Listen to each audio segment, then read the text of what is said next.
But no, like he's got a huge arsenal, bro. A huge arsenal. Forbidden Ketos that motherfuckers just ain't pulling out their ass. Fucking like hand-to-hand skills just out the ass. Fucking spiritual pressure to be on par of that of a captain. Fucking scientific that are better than anybody else. Maybe equal in Aizen. I don't even know if Aizen's scientific prowess is better than his. I think it was just Aizen's curiosity that led him to Hogyoku. I don't fucking know. But like, then it's just like, yeah, this nigga he just is. He just is. What do you need? I can make it. For Mayuri to say, you can't fix a Bankai or a sword.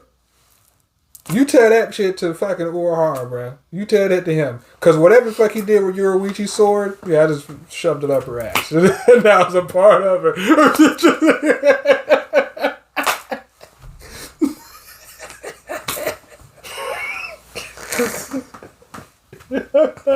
When you had to know what you were going to say, I didn't know what you were going to say.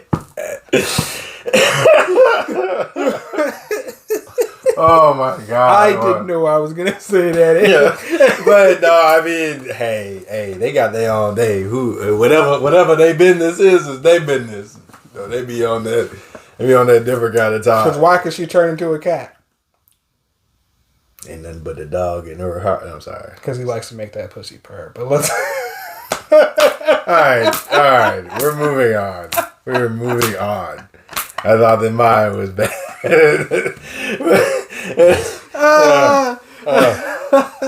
Oh man. Well, this episode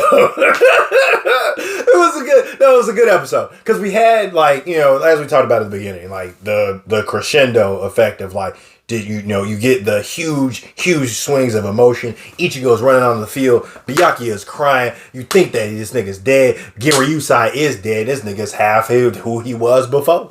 And I mean, like, and you know, we get that huge battle. The Soul Reapers lost. They got that ass beat. They got clapped. They got hoed. Whichever adjective that you want to throw in there as to what the fuck they got. They got to. Like if you want to, whatever you want to say, that's what happened to them. And then so we get this episode. It's a little bit quieter. You know, a little bit more not really more introspective, but just a little, you know, just like the aftermath. How do you guys react after this attack? And like, now we get to see all of those different things. We see Unohana. Like, they never showed us the face, her uncomposed face, because I know she was looking out into them clouds and to that lightning, just pissed the fuck off with just the look of murderous death all on her face. That's true. They did not show her face or her emotional state. She was just agitated. Like, don't you fucking complain. Don't complain around me. Because if you're talking about you want to leave, I'm still here. I'm someone who can make a difference. You going out there will result in nothing. You stay your ass here. But the fact that I'm still here. Still here. Taking care of the sick. Taking care of the wounded. Like, nobody was sick. Everybody was wounded. But that would lead, well, I guess that, so she just knows that Unohana's, meaning her lieutenant, she just knows that Unohana's been around a long time, long enough to have been around a young Genryusai, yet somehow she does not look as old as Genryusai. She don't. Honestly, she looked better as in like her, like she looked better as like now than she did back then. She's older than Karaku, and he looks older than her. Yeah, no, that's true. But they be doing shit like that. Like, remember, like, you know, like Kuroko no Basket, they was playing like one team that like there's like this guy, he looked old as fuck, but he was 17.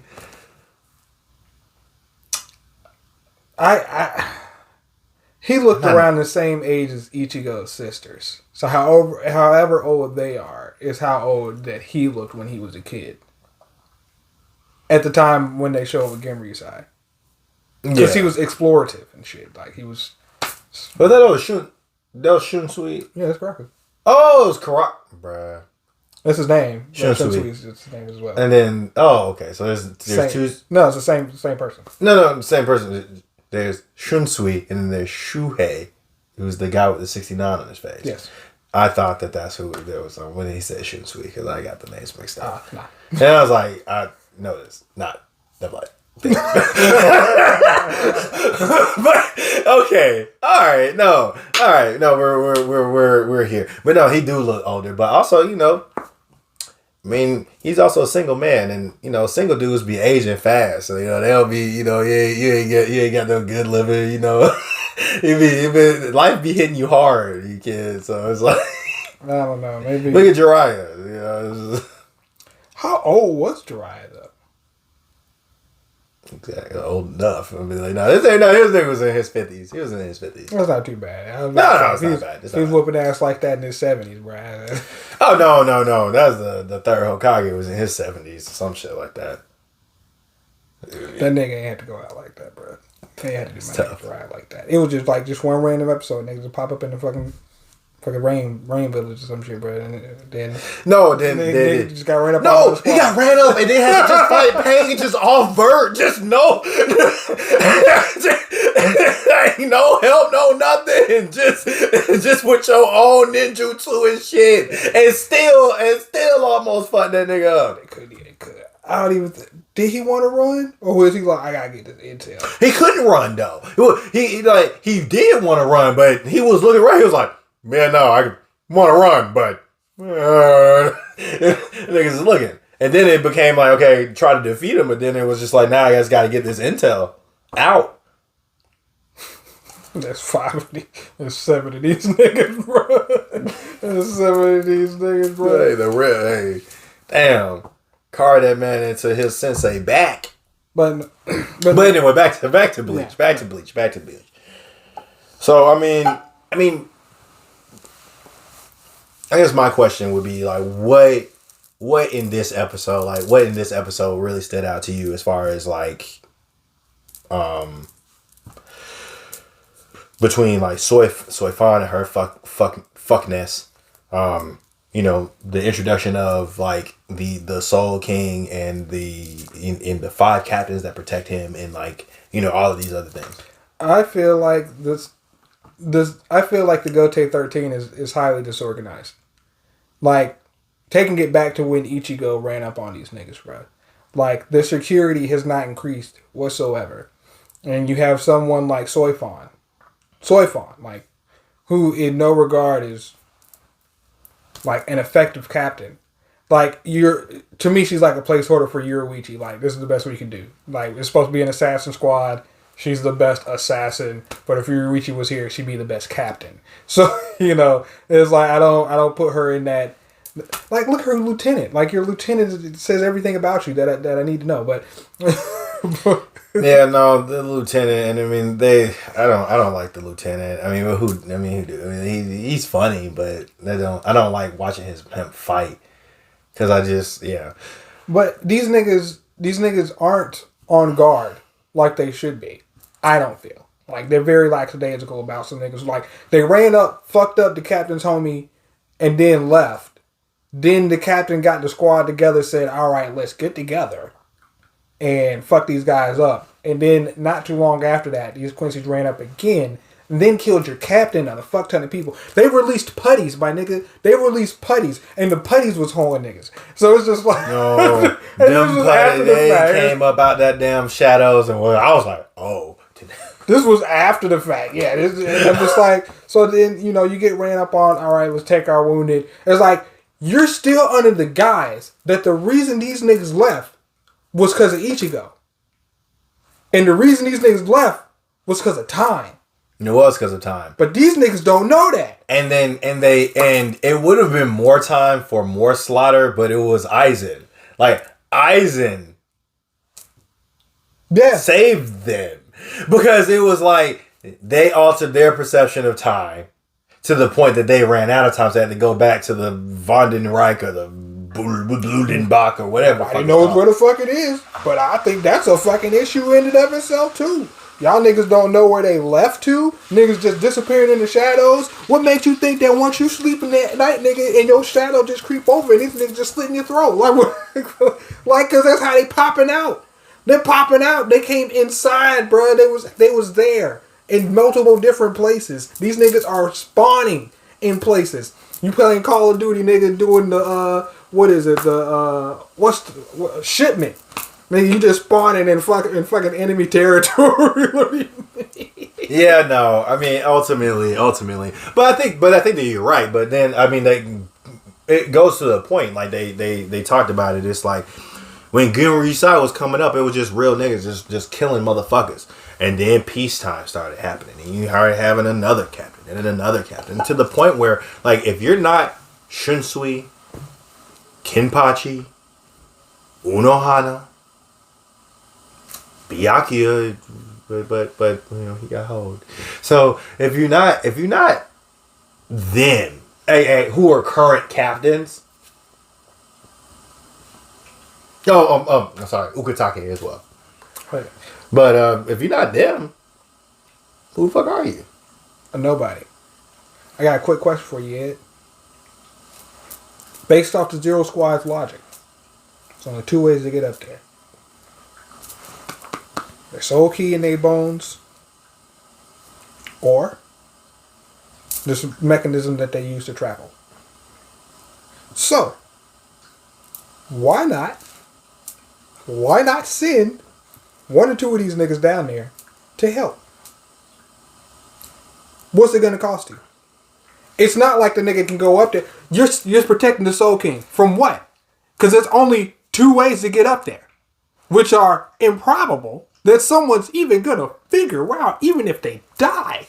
Yeah, because like Aizen was trying to find a way, but even fusing with the Hogyoku did not give him the Oken in their bones or whatever to be able to get up there. So it still didn't even matter. He still wasn't able to do it. Maybe he wanted to become his own Soul King. Who doesn't? I don't really know what Aizen's goal was going to be, but to answer your question though, Dave, yes, because this is a big ass power pole elevator, and you could have put one nigga on it and sit them down there. But that's the thing. But it's also like, I mean, it's a plot. I mean, like, that's also when it comes to like this arc. I mean, like, I am so happy to finally see this arc animated. And honestly, it's better that this arc was animated now and not back in 2016. Like, you know, it's better that it's done now, because there's been more time to kind of get away from it. So, you know, because it came right after, honestly, I probably would still feel the same fucking way.